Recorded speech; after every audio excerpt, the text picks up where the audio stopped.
بۆ قسەکردنی زیاتر لەسەر ئەو بڕیاری پەرلەمانی سویسرا سەبارەت بە جینۆساید ناساندنی ئەو تاوانەی بەرامبەر بە پێکهاتەی SD کراوە لە سویسراوە بەڕێز ساهر میرزا کە بەڕێزیان سەرۆکی ڕێکخراوی ئاشتیە بۆ پاڵپشتی کەمینەکانی عێراق ڕاستەوخۆ لەگەڵماندایە. بەڕێز ساهر ئەم کاتت باش و سڵاوت لێبێ. بە سەرەتا بزانین پەرلەمانی سویسرا چۆن بوو گەیشتە بڕیارێکی وە و ئەو ڕێکارانە چی بوون کە وای کرد بڕیارێکی لەو جۆرە لە پەرلەمانی سویسرا دەربچێ؟ ئەم کاتت باش. ئەمڕۆ ڕۆژی سێشەممە 17 دیسەمبەر مەجلیسا وەتەنیا سویسرا یانگۆ پەرلەمان شکلێکی ڕسمی اعترافت ئیبادا ئێزدیا کرد پشتی گەلک محاولاتە طبعا اشتبالي برلمان سارويت سويسرا اخوا يكشوان فابيان مولينا 2021 دا قالك محاولة كربون هكا سويسرا احترافت إبادة ازديا بكا وقالك ناشتر ازدي جي خلقي ازدي متواصل بون حكومة سويسرا دا اف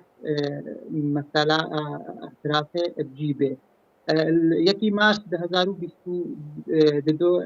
حزب الديمقراطية الاجتماعي السويسري أو فابيان مولينا يكش عضوي دويا طالبا في تشتيكر بجي نهات قالك معارضي زي تشتي هبون جبر سويسرا تبينه إنه إبادات جماعية يانجو انتهاكات حقوق الإنسان نش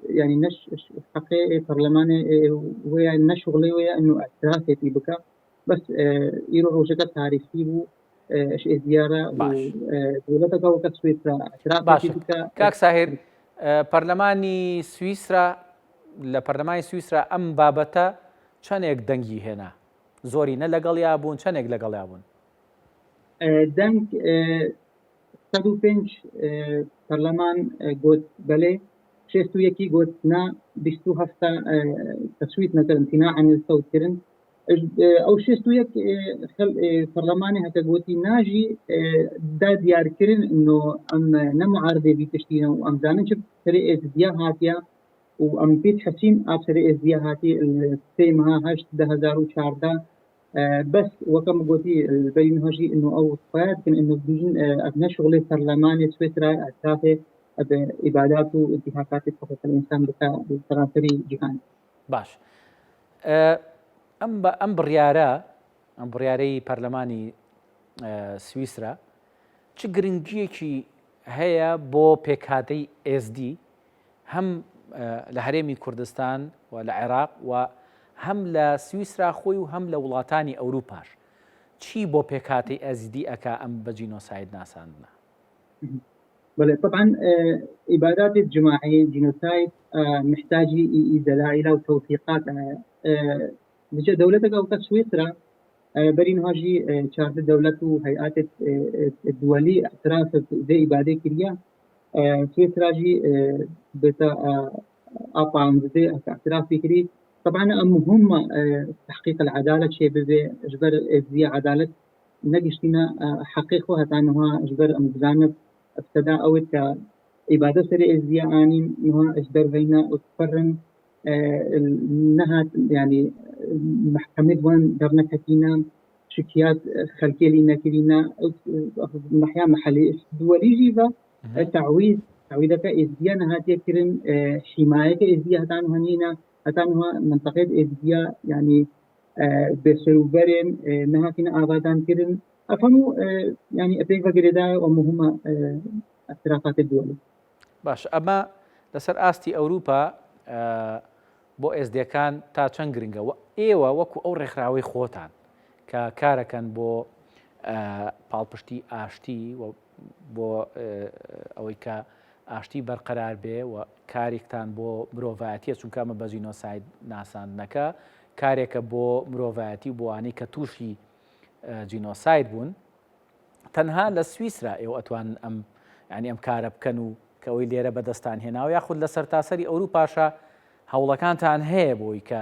ئەو وڵاتانەی تا ئێستا دانیان نەناوە بە جینۆسایتی ئێزدەکان ئەوانیش دانی پێدا بنێت.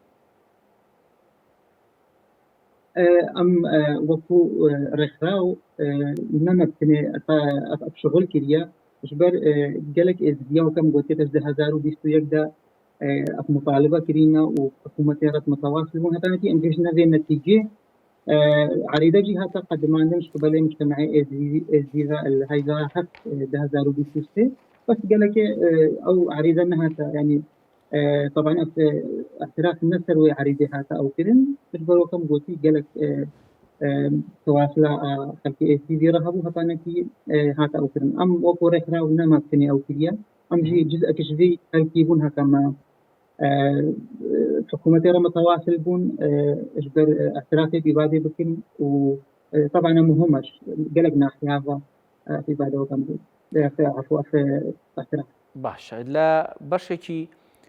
ئەوەی کە داوا دەکرێت جگەل لەوەی کە ئێستا وەکو لایەنێکی معنەوی دان بەوە دادەندێ هەندێک وڵات دان بەوە دادەنن کە جینۆسایدە ئەوەی کە بەرامبەر ئێزدەکان کراوە کاتێک ئەم بڕیارانە دەرەچێ چیتر بکرێ بۆ ئێزدەکان لە ڕووی مادیەوە چونکە هەندێک لەوانە لە ڕووی مادیشەوە زیانێکی زۆریان بەرکەوتووە و ئەوان هەرچەندە کە سوکاریان تیا چووە بەڵام ئەوان ماونەتەوە و پێویستیان بە پاڵپشتی داراییشەیە بۆ ئەمایان چی ئەکرێ بۆ قەرەبووکردنەوەیان او التوصيات ذي اويدا اعتراف في كرين البيجي سويسرا بيجي ام طلبت كن يعني دوليا تعويضا في خلقي بيتك كرين وامجي هر دعوة سويسرا والاوروبا هر دولتك يتم تعويضا في خلقي بيتك كرين ايزيا واقليات ديجي اتا متضرر بوين الحرب داعش براسي نا عراقي ونا جهكي حتى انه او تعويض ندا ازديا وكم قلتي عداله بين جستدي بجهنا هاتيا نجي افهموا تشت لازم امثل شغل بكن ومطالبه بكن هتانا في كارم مش مره بكن احتمال المانيا دعمها ازديا مادي قال لك بس مشكله او دعمنا لها ازديا او دعم طريقه حكومتها سراسي ناقه ازديا والديار يعني خويا شنقال يعني نهاتي ابادا دەستخۆش بەڕێز ساهر میرزا سەرۆکی ڕێکخراوی ئاشتی بۆ پاڵپشتی